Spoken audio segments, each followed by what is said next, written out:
Mobilität bitten wir, sich jetzt am Gate einzufinden. If you've ever made a spontaneous trip, you know how excited I was after landing in Dublin.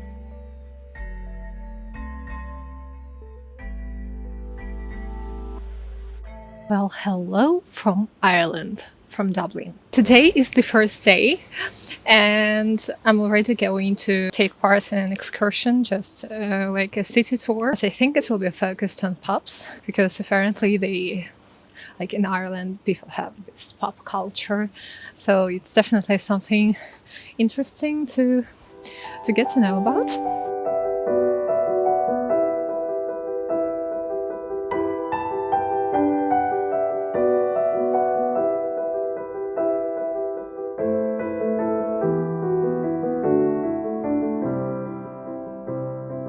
And I'm completely in awe of these colorful tours, because they look so cute, and you can find them literally like on every corner.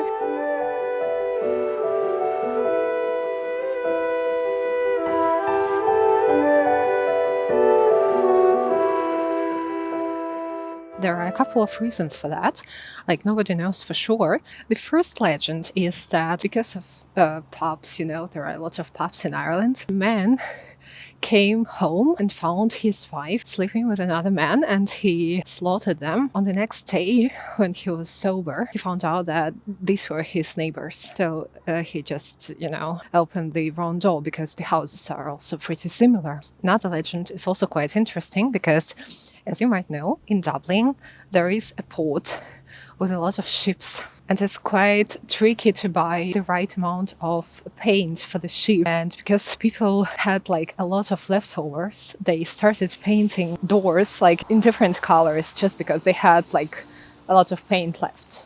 When I think about yesterday,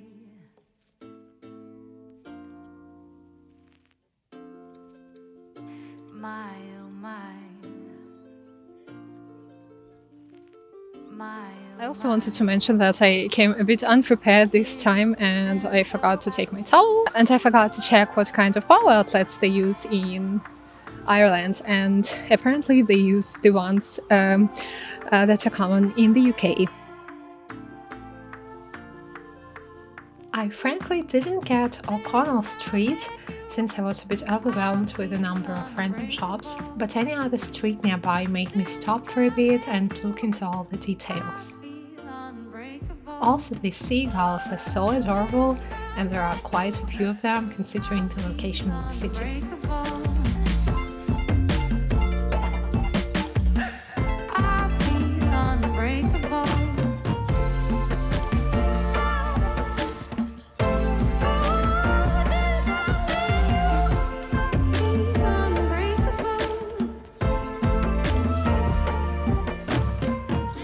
Gradually, I made my way to a city tour.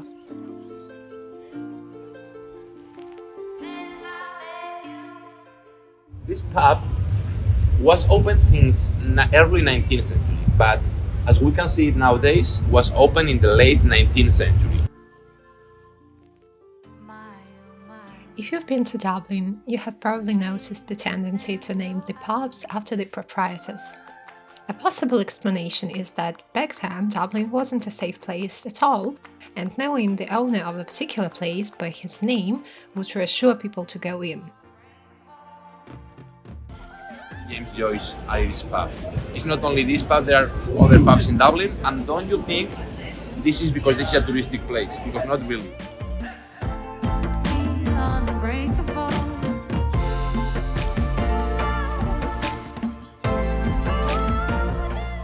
And now you can read here plaques with quotes stated by relevant people. There is a quote of Winnie the Pooh.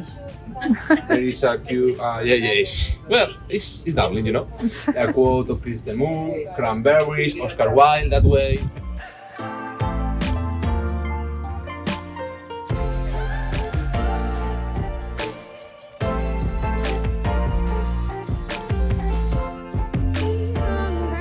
So it was said that his ghost remained here for many years looking for enemies. That's why when you were going into the pub, you were supposed to ask for 2 drinks in your first order. One for yourself and another one for the ghost of Robert Emmet. I just wanted to give some useful information maybe. If you're coming to the Dublin airport, there is a coach that can take you directly to the city centre. I assume the city centre is not their final stop, so you can definitely Google the road or just ask. And the best thing, you can buy the tickets directly there. There is a counter, or you can do it online also, and the bus departs like every 30 minutes.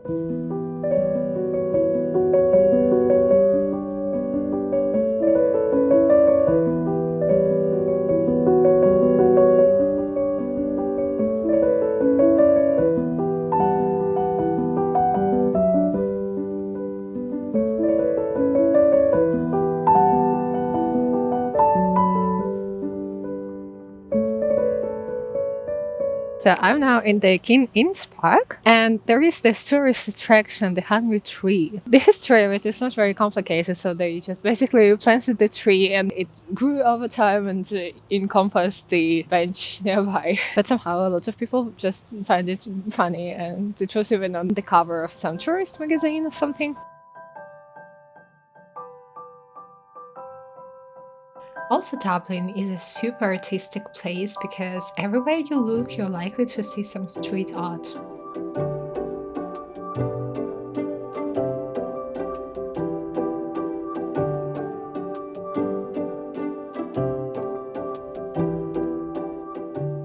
And how to visit Ireland and not to try Irish breakfast. All full Irish breakfasts include some of the following: bacon, sausages, baked beans, eggs, mushrooms, grilled tomatoes, and perhaps some cooked leftover potatoes.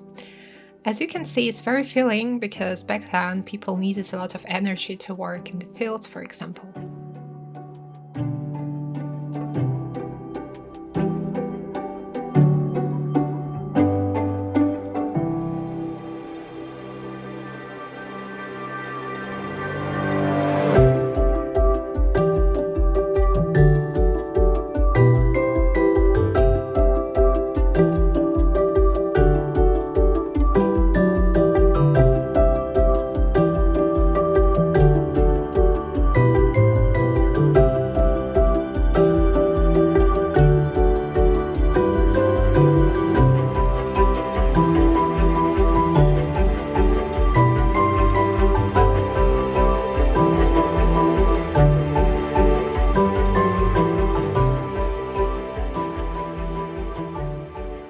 Right now I'm in the Giant's Park. The most famous statue is the one of Oscar Wilde. He's like a very seducing pose.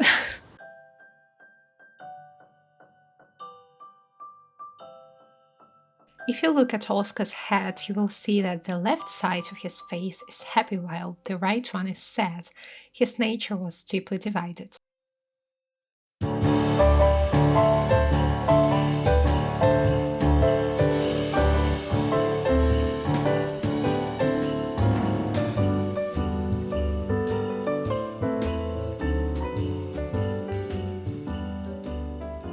I visited Dublin around Christmas time, and the city appeared to be very festive.